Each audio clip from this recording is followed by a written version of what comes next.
Hello everyone, welcome back to Odds Now for another Euro 2024 betting preview video. As you can tell by the title of this video, we're going to be looking at the four matches taking place today on Tuesday the 25th of June, the final round of group stage fixtures. We're still working through them, some big matches tonight, including England.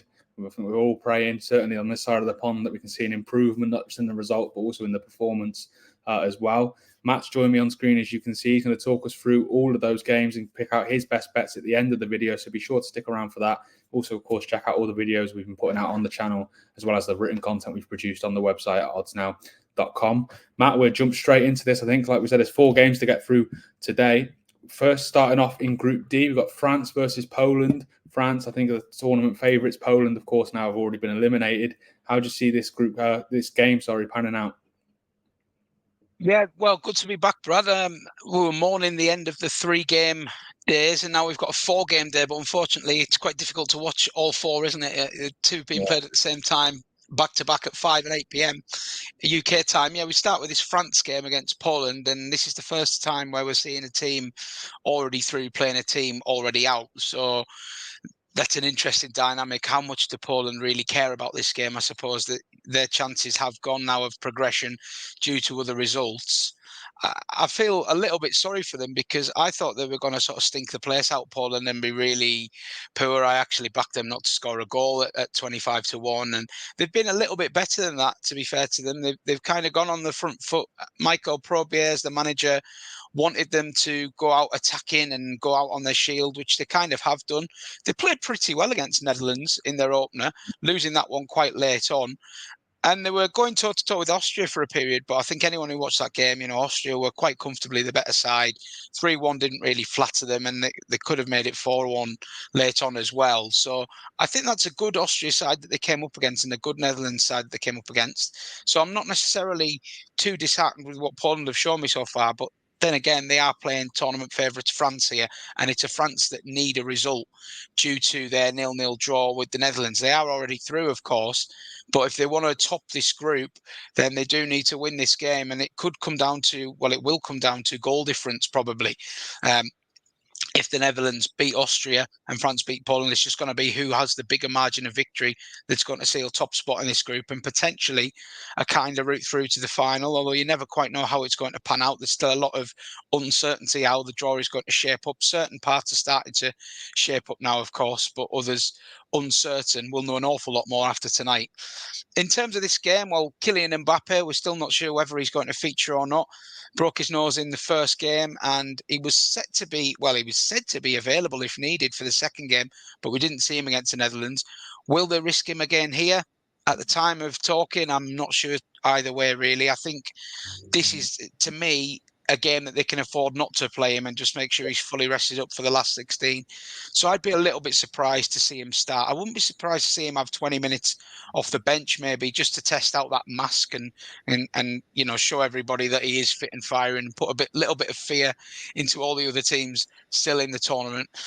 I think there could be goals here. Poland, to their credit, have scored in both games, but they have been well beaten, and there's been an awful lot of chances in both of their games against Netherlands and Austria. France have yet to really fire on all cylinders, but as we discussed in our pre-tournament preview, they are notoriously slow starters at tournament. This could be the night with the shackles off, so to speak, that France, knowing that goal difference could be key, really start to strut their stuff in attack. And Poland, who can afford to give as much as they get, could play a part in that as well. I want to back France to win this one with over 3.5 goals in the match, which is just coming in just shy of 2-1 at Betfair currently. I think that's a really decent bet. Okay, moving on to the second game in Group D. You hinted at it there, Netherlands versus Austria. Two very, very good sides. I think when we previewed this group, I was torn on who to put second out of these two. I think I just edged it to the Netherlands, but I remember saying I wouldn't be surprised if Austria pipped them there. And that's still a very strong possibility tonight. How do you see this one going, Matt? It is. Well, it looks like both of these teams are already through. Austria aren't technically, but it would take a miracle set of results for them not to go through now, especially after Croatia's late heartbreak last night. So basically all Austria need to do to make sure they get through is avoid a heavy defeat here. And I think they're more than capable of doing that. The two performances we've seen from them so far are really encouraging. They matched France in their first game for long periods. Probably should have taken the lead. Christoph Baumgartner getting through one-on-one, but failed to convert, and France then went on to punish them with a 1-0 victory. But they didn't lose much in defeat there. And all the positive signs that we saw from that match were replicated against Poland, where they, as I said, in the end, a convincing 3-1 victory could have been more. They did have their moments where the back line was breached, obviously conceded, and they've conceded in both games, which will concern Ranić a little bit. But that is kind of how he wants this team to play: full throttle, high press, really energetic. And interestingly, if Austria do finish third here, they could well end up playing England in the last 16, and that would be quite fitting, really. There'd be so many dynamics going on there because Austria have been really praised for their pressing. England have been slated for their lack of pressing. And then, of course, the man in charge of Austria, Ralf Rangnick, had a torturous spell in charge of Man United where he was ridiculed by the English media. So all the ingredients there for Austria to knock England out, if you ask me. I hope I'm wrong in that, and it may not even come to that. But look, let's see how this game goes first. Austria, if they do win, can actually top this group if France failed to win as well, which would really spin the tournament around in terms of who plays who. So let's not take anything for granted here. I think neither team will make too many changes. Austria changed both centre-halves, interestingly, for the game with Poland. So it'll be interesting to see if Ranić reverts to his first-choice pairing or sticks with the guys who got the win against Poland. I expect both teams to go hell for leather here, really. They both enjoy getting on the front foot going forward. They both look a little bit susceptible at the back. I'm predicting a Game 3 goal fest here. I think this is the game to watch for the neutrals out of the 2 5 o'clock. And I'm going to back over 3.5 goals at just under 3-1 with PaddyPower. And I think you'll get a good run for your money here. This will be a really entertaining game. Okay, we'll move on to Group C, which of course is England's group. Before we talk about England, we'll talk about the other two sides in the other match, Denmark versus Serbia. Of course, England have already faced. How do you see this one panning out, Matt? All to play for between these two as well, isn't it? Yeah, it is. It's a shame that I'll be watching England, unfortunately, and suffering through that because I would have quite liked to watch this game. I think this could be the more interesting game. Serbia will have probably been a little bit disappointed with their start to this tournament. Yeah. Lost 1-0 to England. No shame in that on the face of it, but they were a little bit passive in their approach. I think it's fair to say we didn't really see the best of them in that game. They didn't lay a glove on England, really. They were better against Slovenia, yet they fell behind, and it took a 95th minute equaliser from Jovic to get them a precious point, which means they come in tonight still with a reasonable chance of qualification, whereas if they hadn't got that point, they would have been looking at other results in the third place teams, etc. Now they know the assignment. A win here will get them through, and it will get them through probably at the expense of Denmark, who were very good against England. But unfortunately, the fact that they're only on 2 points means this is still a must-not-lose game for them. And it's going to be a Serbia team going all out for the win. So it's going to be a really entertaining affair, I predict. I think this could be an entertaining day, full stop, to be honest. Probably aside from England, but there we go. Yeah. Denmark will have gone up in a lot of people's estimations for their performance against England, but it probably needs to be just taken with a pinch of salt as to whether England were just really poor on that night or whether Denmark were so brilliant. And all things considered as well, they did only score the one goal against England, and it was a 30-yard strike, probably a 1 in 100 strike. So they're not exactly carving out loads of high XG chances. So I'm not overly sold on Denmark just yet. I think they're a very good team when you let them play how they want to play. But I do think that you can unsettle this Danish side with a bit of pace and a bit of power. And that is definitely something that Serbia have in their ranks.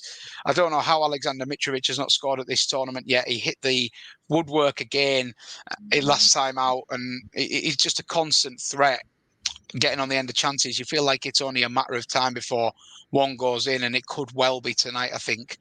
You're probably getting this from the way I'm talking, but I am actually leaning towards Serbia here for the upset. Denmark are close to even money to win this game, but I think Serbia at 12-5, 13-5 actually at time of asking, make for a cracking bet. We might just see them with the handbrake off for the first time properly in this tournament and finally get to see all these forward players at their very best. And another entertaining affair I'm anticipating, and I'm backing Serbia to cause the upset and potentially send Denmark home. That's got to be the best bet for me at 13-5. Okay, I'm tempted to end the video here, but we will talk about England's game. Of course, taking on Slovenia, who, of course, still have everything to play for as well, with their own aspirations of going through. I dare to ask you, Matt, how do you see this one going? Well, maybe speaking more in hope here, but I do envisage a slightly improved England performance.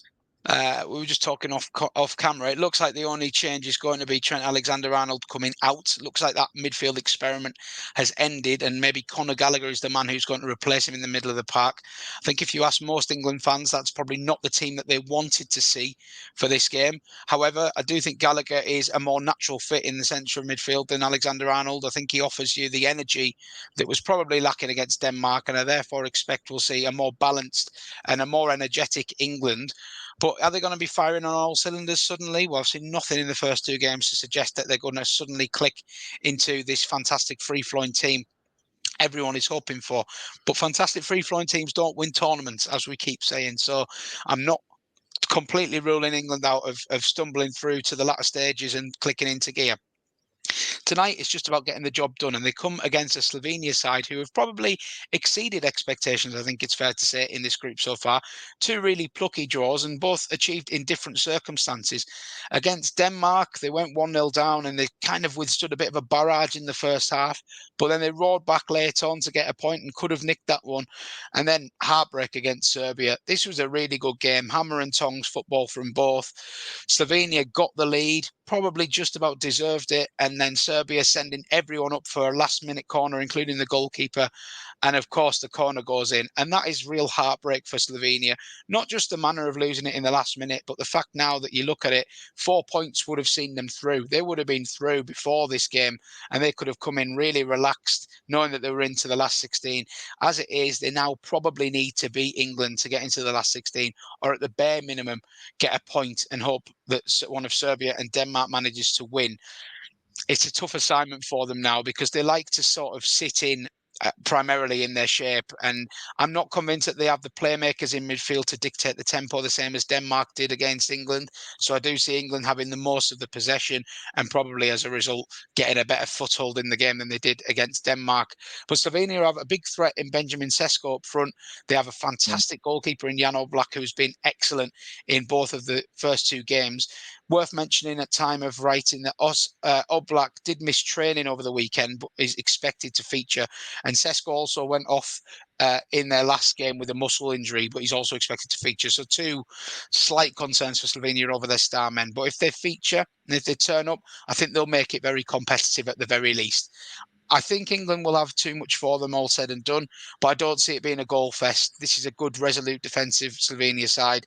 So you can back the England win with under 3.5 goals in the match at 10-11. And alongside France, that looks like my best bet for today at the Euros.